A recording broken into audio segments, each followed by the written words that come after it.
much. No, I think mine's bigger. No. He's compensating. Anyway, welcome back to the Revolt Garage. We got some updates for you guys today.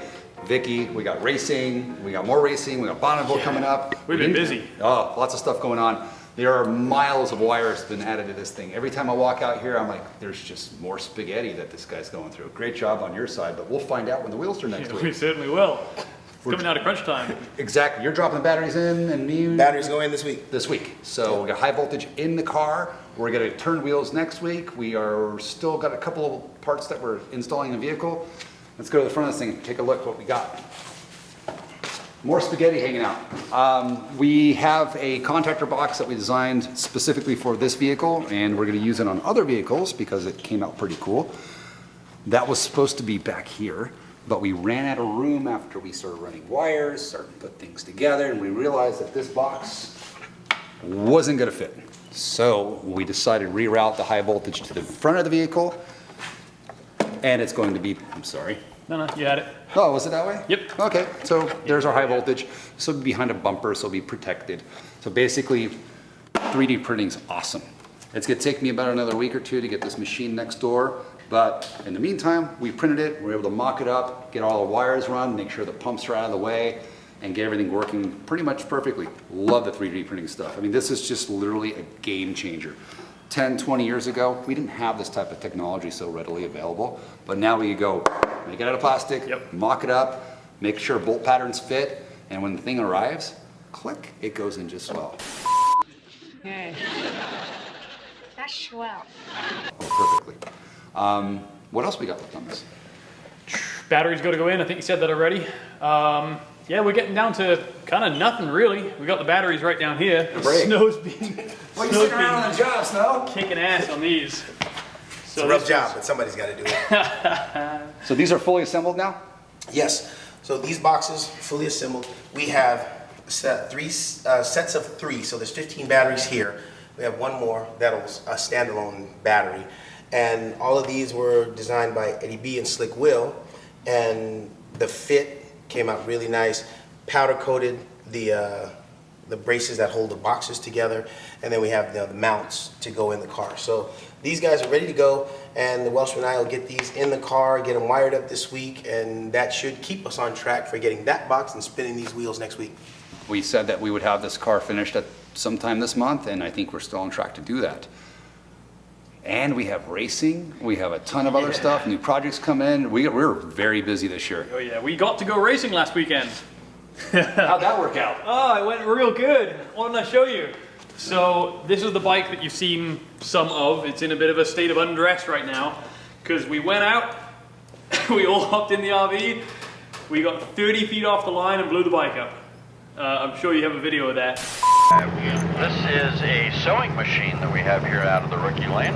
This is an electric bike, San Diego Roadster Club entry. And this is wheeling Welshman behind the controls. I can't hear anything.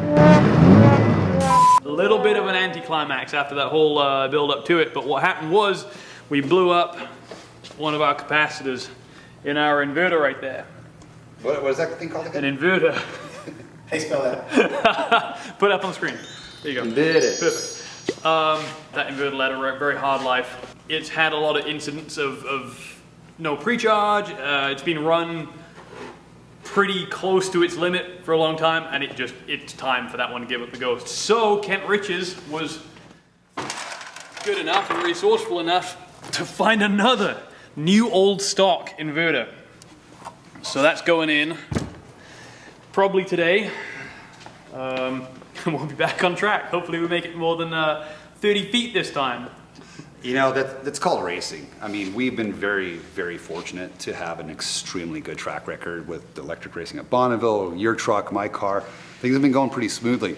That's not how it usually works. No. Bonneville is extremely unforgiving. There's guys that have been going out there their whole life to try to chase down a record. We're paying our dues now, and this is how you pay your dues. You break things, you drive out there, and you fail.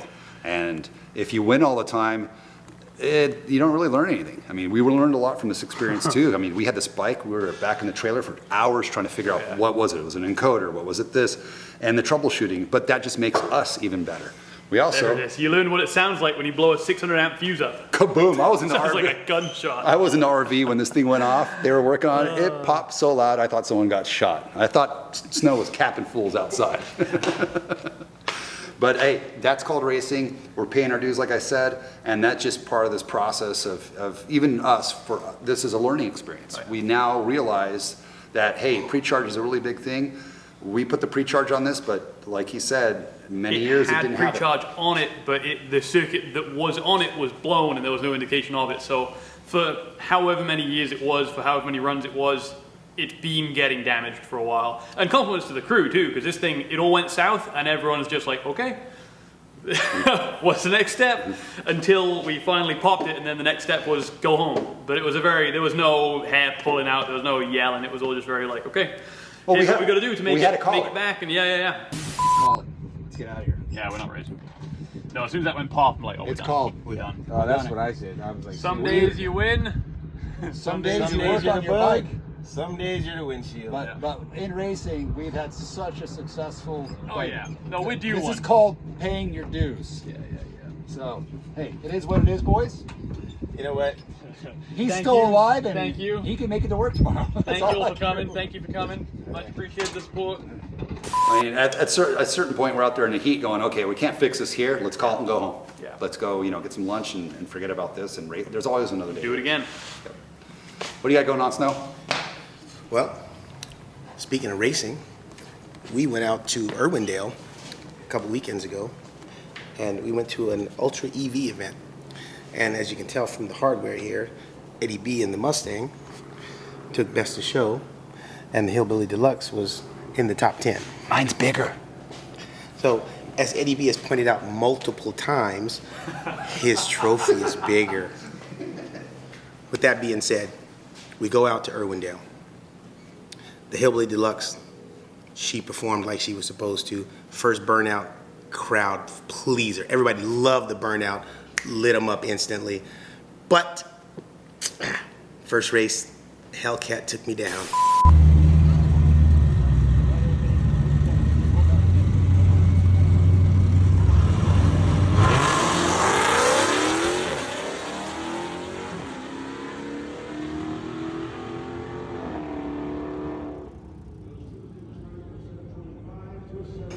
So that was my first loss in the Hillbilly Deluxe. Now, we go back out there again. I think I got something for him.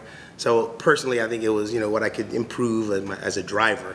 So I could cut down a half a second off of that, and I think I will in the next one. And as the day went on, it got better. So second, third race, I raced, Acura and blew the doors off of him. Pickup with a better reaction time by a full tenth of a second. We'll stay out in front. And Honda backs out of it. So got a little bit of redemption there, but the highlight of the night. Oh yeah, this is what happens when you take a company truck out and go mess around. So the highlight of the night. When I showed up, I must have showed up 8:30 or something. So I've been at the racetrack all day. I show up late, dirty, tired to the company function. Yeah, so the guy that put on the event, he's like, hey, Snow, would you mind doing a burnout for the crowd? And so I was like, yeah, sure. And I was like, hey, I'm walking you up want to at this drive? point like, and hey, he's what's like, up? just walking in. I was like, hey, you want to drive? Sure. So we jump in the Hillbilly Deluxe and we go down to the Hoonigan burnout pit, right? So we go down there and the guy's like, oh, wait right here. So we wait. And then there's an officiating crew on the tarmac, and then there's also a fire marshal in case something goes wrong. And then, of course, there's the organizers of the event. Well, the organizer of the event is like, oh, you guys, go. Dude with the hat, right? Dude with the hat. Oh, you'll hear about dude with the hat. So we pull him in. And this is so funny. So we start We start just ripping this thing. There's one point cooking where we tires. just put the go pedal on the floor and just left it sit there. There is something called throttle modulation. No. This guy's, he's Welsh. His throttle modulation means smash it to the ground and hold there. Our wheel speed was like 120 or Dude, something. Oh, at least. At one point, the truck totally disappears in smoke, and you can hear Eddie B in the crowd saying, turn the headlights on. Where did he go? Right?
So at the end of the burnout, you can see sirens and hear sirens and see lights flashing all over the place. We couldn't. And the guy pulls in, the fire marshal pulls in, and then he does another donut. And the guy is so upset, I thought he was gonna hit us. He pulls nose into the Hillbilly Deluxe.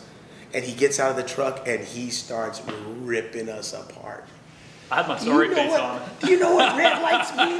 Red light means stop. So, in your guys' defense, no one briefed you on what to do in there. They just said, go, have fun, do some burnouts. Well, there's lights on all four corners of this, basically flat where everyone does their drift. And we're kind of the halftime show between the drift competition.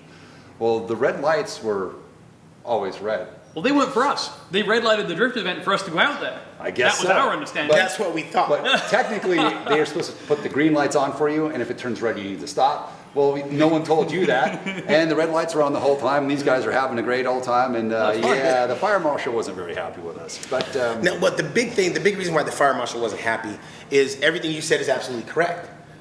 But to add to that, nobody told the coordinator down there that this random truck is going to come and do donuts. And nobody told the fire marshal that this random truck was going to come do donuts. So as far as they know, we're that guy streaking across the Super Bowl halftime show that he's like, some random car just driven and start doing donuts. So he's and right. we lit it up. the crowd loved it. That was a crowd pleaser for sure. That was a good time. The But crowd definitely loved it. at the end, it was all this big misunderstanding. We talked to the fire marshal. Yeah. Everything was cool. He's deporting your ass next time yeah. that happens. So I He thought he threatened to call the cops on us. He was trying to pull me out of the He's truck. like, if I see this truck move an inch, I'm gonna have IPD escort you out of here. So he got a bonus fun. for taking the company truck out, Yep. doing burnouts, and getting popped by the law dogs. By the law dogs. So I bought him lunch and gave him a little bit of a bonus that morning. There you go. Crappy place to work. Anyway, so that's it for the update. And you guys got anything else? Well, I think we got a fair beat down this month on well, you took your first loss. We took a pretty good loss. Yeah. But we have plans to fix each one. So we're fixing that when we have all the parts to do so. And we got some secret little plans for the Hillbilly Deluxe. A little longer term, but we're looking at some pretty major power gains in the Hillbilly Deluxe. So we're going out to Bonneville again with the Little Giant, your bike, hopefully setting another record with the Little Giant again. It's being painted over at Hot Dogs. We've had some really good favors from friends and sponsors come in. We have MagnaFlow, Legacy EV, San Diego Automotive Museum. Thank you guys very much. We're all helping to pay for the brand new paint job and get this back together again. We have Simple Green too that's been helping us out with product around here. We love that stuff. We got a lot of racing to do. Hopefully redeem ourselves on the salt. Thank you guys. Like us, subscribe to the channel. Don't like us, leave a comment down below. We'll see you guys on the salt and racetrack here soon.